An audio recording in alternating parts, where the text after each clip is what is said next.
What's going on, y'all? Jordan, another episode of Lightning Latest. Pretty busy one today because we got a preview, right? We're starting off against the Blackhawks tonight. Another home game stand. Well, not 3 games. 3 games at home. The next 4 out of 5.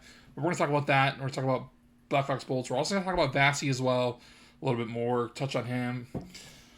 Trading as well. Because trading, after the start we've had, maybe we already need to start talking about it. We probably do need to start talking about it. So we're going to talk about it today. And then lastly, we're going to finish, of course, with the what if. But let's dive into the little bit of a breakdown, this preview against the Blackhawks for a sec. So, 3-game homestand, next 4 out of 5 as well at home. We're starting against the Blackhawks tonight. So, first matchup of the season against a Western Conference opponent. Remember the first 6 opponents we played, right? All Eastern Conference opponents, including division opponents in Ottawa, Detroit, and Boston. So, Blackhawks, not too bad of a start. 3-2-2 with an even 1-1-1 on the road. So, they can win on the road. At least they've done it one time. They have a pretty decent goaltending duo as well.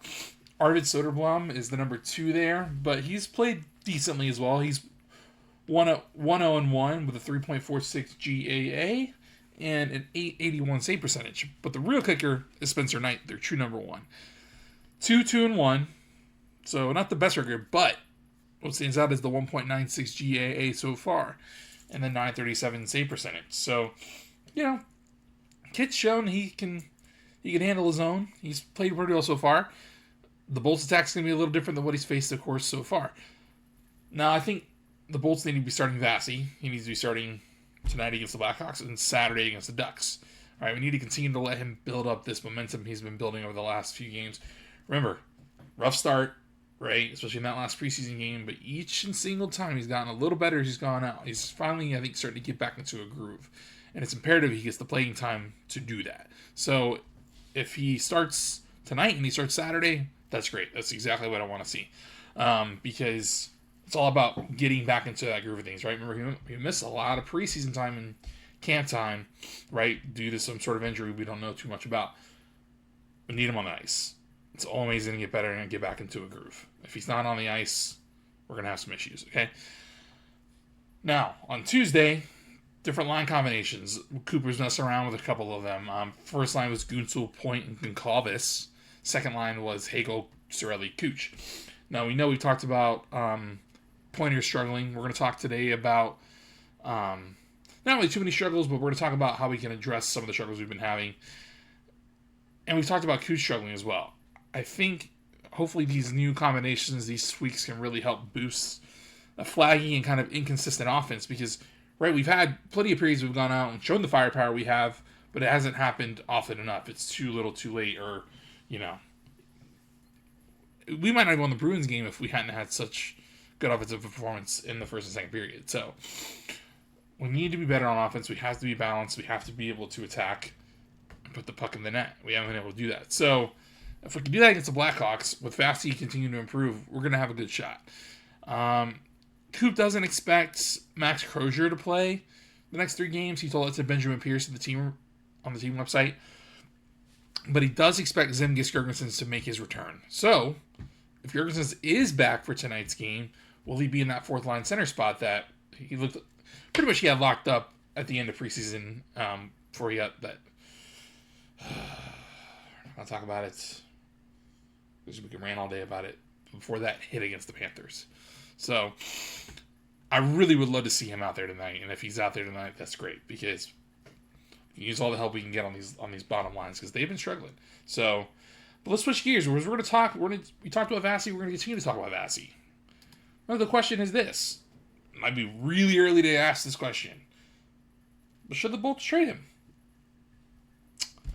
He's got the rest of the season and 2 more years at $9 million a year on his deal. So far the team start 1-3-2 is not acceptable, but it's not all on Vasi. A lot of these goals he did let in are deflections, tip-ins, just like stuff that honestly, even, I still consider Vasi one of the best goaltenders in the world, but even like guys like Hellebuck and Juicy Saros and stuff would struggle with. So, I don't believe they trade him. Things would have to get very bad to even remotely consider it. because he's still got quite a bit of time left on his deal. He's gotten better. Remember, since he had that rough showing against the Panthers in the preseason finale, he's gotten a lot better. Granted, it's not where he needs to be yet, but he's getting there. And I think he's going to continue to get there, right? Continued improvement against the Blackhawks tonight, hopefully against the Ducks on Saturday. He's going to back-to-back this weekend. If he continues to show that, then great. Because remember, we're trying to win a cup. We have to win a cup in order for him to be, I don't want to say worth the money because, it's a pretty good deal for an elite goaltender. But at the same time, remember, 31 years old, right? He's getting up there. And I think playing Jonas Johansson more would be a wise decision. Here's the reason. Right? We talked about Vasi having over 60 games, 3 of the last 4 years, except for the year he got hurt. He was hurt at the beginning of the year, and Johansson started, most of October and November. So I think he should play more because here's the reasoning behind it. We have to keep Vasi fresh, right? Yes, he does need more time in the crease. He's got to continue to pick up the lost time he had in preseason and camp. But at the same time, we have to keep him safe and healthy. And if he continues to improve, that's what we want, right? But giving Johansson more time to play would be great. And any Vasi move, if we did decide to trade him, whether it was in a month, at the trade deadline, in the summer, next year, whatever, we're going to need at least a starting goaltender back, right? A 1A, 1B option that could play with Johansson would have to be the top priority. But there's, it would be salary relief for us. Yes, I know that the cap is increasing next year, but remember, the more money we have next summer, we can move around some stuff. There's still quite a lot of free agents that are scheduled to hit the market next year. Yeah, McDavid's not anymore. Kaprizov isn't anymore. I think Eichel isn't anymore. But at the same time, there's still going to be a lot of good players out there, especially restricted free agents that haven't signed new contracts with their teams yet. And we're going to talk about them over the next few days as well. But we're gonna move into trading. We're gonna continue trading because, when should we make moves?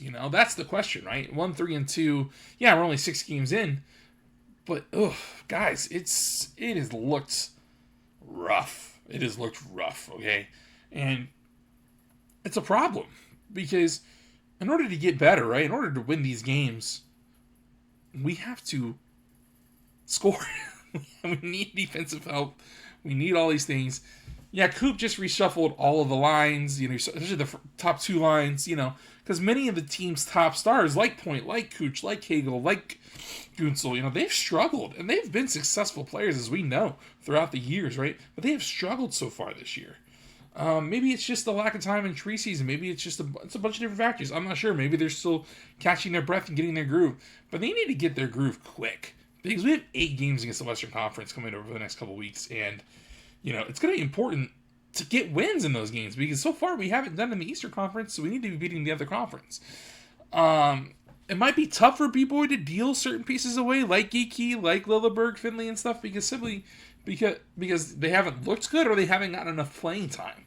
And there's a lot of minorly depth deeper in the system that could be used to make some moves. But, I think finding another left shot defenseman to replace Lilleberg might be good. Yeah, Astos might be the answer, but he could not be. Crozier, as long as he's not out for too long. Remember, Coop thinks he's going to be out at least the next 3 games at home. But if he can make a return for that Nashville game or even the game after that, or the road trip we have ensuing that for 3 games, that'd be great. The fourth line, we know needs a boost as well. Chaffee really hasn't been doing too much. I really would like a veteran sniper type on that line, like a Brandon Saad or like a Mark Stone or someone that really knows how to put the puck in the back of the net and plays tough, smart hockey. And that's what we want. So far out of these deeper lines, we haven't been seeing that. And that's a problem because we've harped on again and again and again. Offensive, defensive depth, right? In order to get better and pursue a Stanley Cup, that needs to be improved. So far, it hasn't been. And that's why the Bolts are 1, 3, and 2. Simple as that. Well, there's a few different reasons, but that's one of the major reasons. One way we can fix it. We're going to go big. We're going to go bold. We're going to talk about Connor Bedard again. Yeah. 2023 first round pick, first overall pick, actually. First overall pick. Just started his 3rd season in NHL, so he's been up here for 2 years now. It's going to be an RFA next summer. Hasn't signed a new deal yet. Remember, we've been talking about, right? The RFA class next year is stacked. And it would be led by Bedard if he hits it. So, it's pretty pretty unlikely that the Blackhawks would deal him. However, there could be some scenarios in which they allow it to happen, especially if they're struggling and not playing good hockey and they realize they could get a king's ransom for him. However, he's only 20 years old. If you're not going to build around him, because let's be honest, there's a good chance he replaces McDavid as the face of the NHL, the best player in the NHL. If you're not going to build around him, though, what are you doing? Where would he fit in the Lightning? Where would he fit in with the Bulls? Where would he fit in with the Lightning? I think he would honestly be, he could be the top flying guy and replace Pointer. I'm dead serious. Love Pointer to death. But Bedard's going to be something special. All right. 7 games so far this year. Scored 7 points, so point per game average, 2 goals and 5 assists, +3, +- and almost 22 minutes of time on ice, which has steadily increased from his rookie year. Last year, he did play 82 games for the first time and notched 67 points, 23 goals and 44 assists. The -36 ± is not the best, but remember, he played last year at 19 years old, right? So we got to cut the kid some slack. 20 minutes, 17 seconds of time on ice last year as well. But across the board, it feels like he's improved so far in the 7 games this year. He's really taking a step forward and contributing more on the defensive side of the puck as well and playing smart hockey. And that's what you want, right? The kid's only 20, though. We can't forget that, all right? It's clear that he's already one of the best offensive threats in the NHL. I believe in time he will be the best within the next 5-6 years. Now, the Bolts trading for him, yeah, we talked about it, is pretty unlikely. However, if they could somehow finagle it and get it and bring him in and have him start, oh man, this offense would really, really get a shot in the arm, big time. So, but that's all we gotta look at it. We gotta improve. There's a ton of different ways we can improve, and I think a trade for Connor Bedard would be a lot of fun. Do I think it's gonna happen? Almost certainly not. But that's why we talk about the what-ifs, right? We can dream and think about it. Tomorrow, pretty easy one. We're gonna recap Bolts Blackhawks, and we're gonna preview Bolts Ducks as well. And we got a double barrel what if. Y'all know we love those. So a pretty busy day tomorrow. This is Jordan Llanes signing off, and I'll see you guys tomorrow. Got to get it going against the Blackhawks tonight. Let's get it done.